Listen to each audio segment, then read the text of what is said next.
All right, I wanted to give you guys a little briefing on the quiz. The quiz had three groups of people. There was a group of people who did very, very well, getting even more than 100% since there was extra credit available for pictures. There was a group of people who made some mistakes along the way, which is very common, and there were a group of people that just didn't seem to know what they were doing. Just to get those people some help, I wanted to go over the quiz, not only how to solve it, but also some things I saw when I was grading it. Overall, I think the best thing you can do if you tanked it is that you need to know the steps, how to solve these problems. And that's the five-step problem solving method. Um, but it also includes kind of what to do, which equation to use first. And for that, I would say that we're going to go Swiss Army in the Y direction first, and that'll get you your time, which is useful when you put it in the Swiss Army equation in the X direction. And that gets you your final position. That is the basic after you set the problem up. Now, universally, people who tanked it did not draw a picture or use the givens as they're called, the all the variables in the two columns. You know, you got an xi, you got a yi, you got an xf, you got a yf. You got a VI in the X direction, you got a VI in the Y direction, you got a VF in the X direction, you got a VF, sorry, in the Y direction. You have an acceleration in the X direction, an acceleration in the Y direction, and then you have time. All of these are the variables. Remember that these two right here will always be the same, and that's because this thing right here is 0. Um, Usually you can choose your coordinate system so that these two up here will be equal to 0 as well. So sometimes we even leave them off the list. Acceleration in the y direction is almost always positive or negative 9.8. Use 10 if you feel so inclined. And when you're doing classic number 1, this right here will be the height. This will be a number and this will be 0. However, if you're doing classic number 2, then your components go in at this level. A lot of people put them in here, and that's incorrect. When you componentize the initial velocity, it goes in as the initial velocity in x and the initial velocity in y. So that's the overall 3,000 foot view of this thing. So let's go through and solve the actual quiz and see what it should have looked like. I'm not going to use any special colors. I'm just going to do it the way it would have been done. By the way, you might have different numbers in your quiz if you took a makeup quiz, and you might have had a different font if Mr. Nesselrode made some edits. This is my original quiz. Okay, so somebody fires an airsoft rifle horizontally from shoulder height. That makes this classic number 1. So let's draw a quick picture. We're going to have a person, and that person's holding some sort of gun. I don't know if that looks like a gun. And the projectile comes out with an initial velocity of 35 meters per second. This is the ground, and this person's weapon, whatever, is 1.5 meters above the ground. Okay, and if you wanted to include the trajectory, you could, draw a little dotted line that went to do like that. Let's set up the list of knowns and unknowns, and I'm going to choose the coordinate system to have its origin right up here, and that have positive in the right and positive downwards. I like to make one of these little, coordinate system dingy dongs. Okay, so the initial position of the airsoft pellet is 0 in both cases. In fact, let's do it Mr. Nesselrode's way. Let's just have a delta x here and a delta y. We're going to have a VIX and a VIY, VFX, VFY, AX, AY, and T. Okay, let's put some equal signs out here and let's get some numbers in this problem. We do not know how far this thing is going to go in the x direction, but we do know it's going to fall down 1.5 meters. We know that the initial velocity in the x direction is 35 meters per second. That's also the final velocity in the x direction. We know the initial velocity in the y direction is 0. We don't know what the final velocity is going to be. It will have some downward velocity by the time it hits the ground. We know that the acceleration in the x direction is 0, and the acceleration in the y direction is 9.8 meters per second squared. I didn't put the units here. I probably should. Okay, and we don't know the time. That's a good list of knowns and unknowns. That's a good picture. You've already got a couple points. In fact, there were 7 points on this problem, 1 and 2 for sure. Then our steps are to do the Swiss Army in Y to get the time and the Swiss Army in X. So we're going to write down the Swiss Army equation with Y variables in it.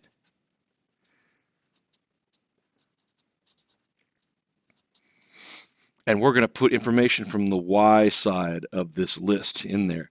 So for delta Y, we put in 1.5. For VIY, we put in 0. That multiplies T. And then we have 1/2 of 9.8 times T squared.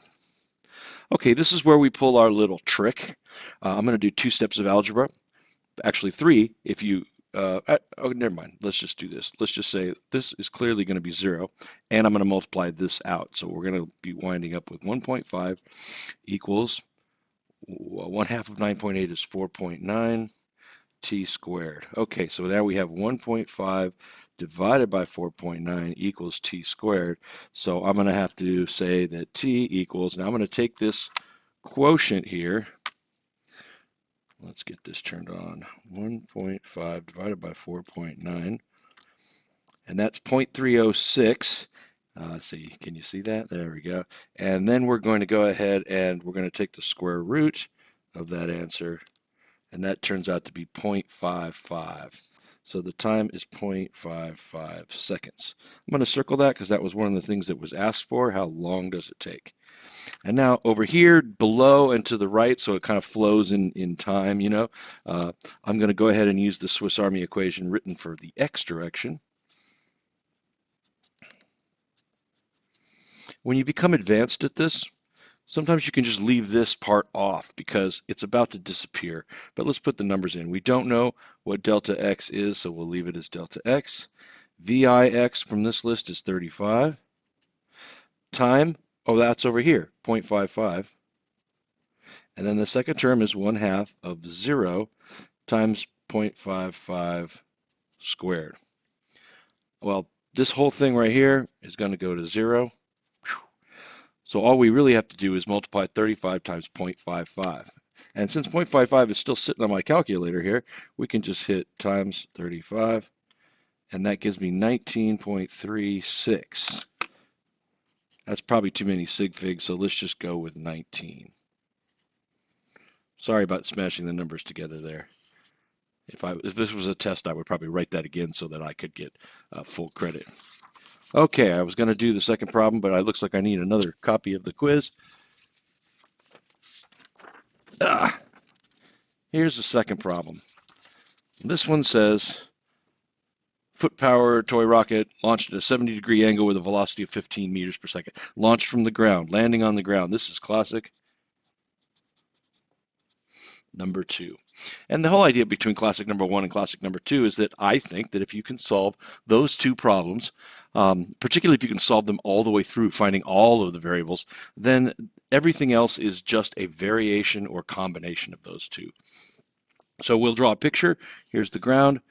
The foot-powered rocket is launched at a 70-degree angle at 15 meters per second. It's going to go doodly, doodly, doodly, doodly, doodly, and land on the ground over here. Classic number 2 has an extra step. We have to find the initial velocity in the X direction, which is the initial velocity times the cosine of the launch angle, which in this case is 15 cosine 70 degrees, and 15 cosine 70 equals 5.13. I always keep extra sig figs when I do this, so if I was given 2 sig figs, I write 3 here. It's not a very good idea to round off all the time. Okay, we need to find the initial velocity component in the y direction, which is vi times the sine of the angle, which in this case is 15 times the sine of 70 degrees. And we'll do that real quick. 15 sine 70. 14.09, so 14.1. That means that when this thing is launched, and I said I wasn't going to do any color, but what the heck, that there's about 5 meters per second of horizontal velocity, and at the same time, there's about 14 meters per second of upward velocity. So that's what's getting this thing started. All right, here we go. Back to the black. Let's make the list of knowns and unknowns. Delta x equals, yeah, we don't know. We don't know how far it's going to go. Delta y equals 0. Well, wait, why? Well, because we're going to land back on the ground. The difference between our launch height and our landing height is 0. We're going to have a VIX, which we just figured out was 5.13, and a VIY, which is 14.1. I'm leaving the units off because I don't have a whole lot of room here. VFX is always the same as VIX. In fact, I'm just going to make ditto marks.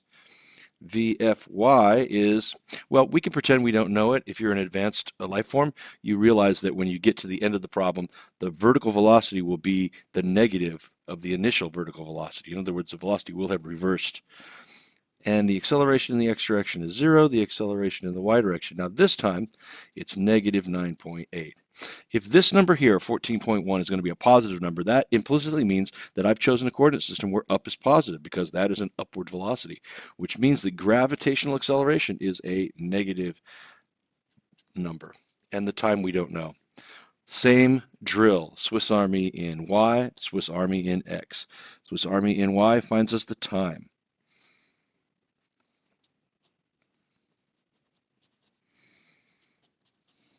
Zero equals 14.1 times t. I should maybe put this in parentheses. Plus 1/2 of negative 9.8 times t squared. Okay, this is going to get a little weird because we didn't lose this term. We still have 14.1 times t. And now we have minus 4.9 times t squared. Okay, we have t and t squared. This looks like it's going to be a quadratic, but we can pull a trick either by factoring or by realizing that we can divide everything by t, because we know that t is not 0. That's legal in this case. And 0 divided by t is still 0. 14.1 times t divided by t is just 14.1.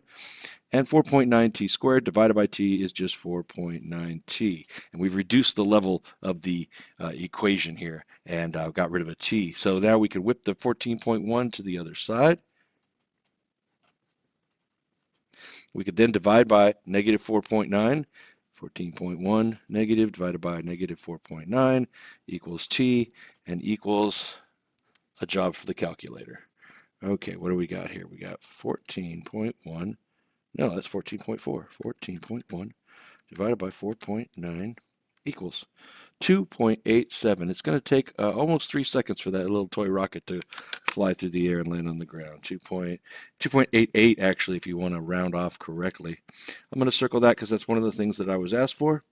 And now over here, I'm going to go ahead and do the Swiss Army in X, which finds us our displacement in the X direction. Okay, delta X, we don't know. We leave it as delta X. VIX is this hard one, 5.13. Time is this hard one, 2.88. And 1/2 of AX times T squared, this thing right here, turns into 0 because AX, right in the middle of this expression, is a 0. And so that is plus 0. So all we need to do is multiply these two things together. Luckily, one of those numbers is already on the calculator, so we just go times 5.13, and I got 14.76. Let's call that 15. And that's how to solve these problems. Now, I know we went over it a bunch of times, so let's talk philosophy for a second. Either people weren't paying attention, which is entirely possible given the distractions of our modern age, or people didn't think they would be responsible for doing this at any time. That's a mistake on your part. When we show you how to solve a problem, we think that you should be able to do that. In fact, the physics standards in the state of California say students should be able to calculate, and they specify certain things they should be able to calculate. To your credit, this is some of the hardest stuff. This is physics boot camp, I call it. This is some of the hardest stuff we do because it is very complicated. We have intricate formulas. We use them in a serial fashion, but I spent a lot of time coming up with this system that leads a student from one thing to the other, and not just throw you to the wolves and hope that you try all the different formulas in order and see which ones work. So, little disappointed in the people who totally tanked it, and I hope that you are disappointed in yourself. There will be some kind of classic number one or classic number two on the midterm, um, but make sure that you know how to do this stuff. And then to supplement that, make sure you know that how to describe a projectile motion, how to use the words, how to talk about what's going on maybe at the top of the trajectory. The fact that you have to break into components, that the X and Y directions are totally separate from each other and treated separately, that in the X direction there's no acceleration going on, in the Y direction there is acceleration going on. These are the kinds of things you should be conversant in when it comes to two-dimensional motion. All right, thanks for your attention.